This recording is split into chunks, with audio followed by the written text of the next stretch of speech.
merajalela, remaja hilang arah, narkoba dan maksiat menghancurkan adat.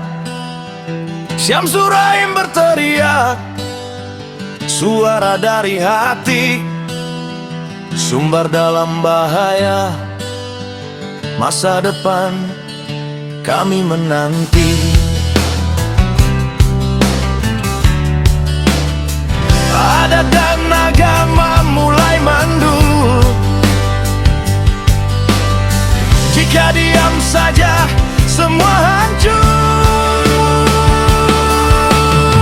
Sumbar menuju neraka, siapa yang peduli? Gubernur diam saja, rakyat pun bertanya.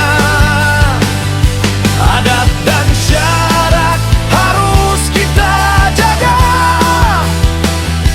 kalau diam terus Minangkabau pun punah.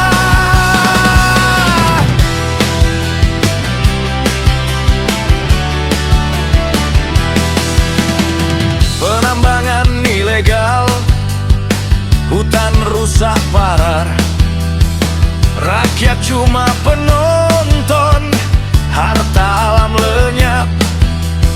Syamsur Rahim mendesak, waktu tak menunggu, mari bangkit bersama sebelum semuanya runtuh.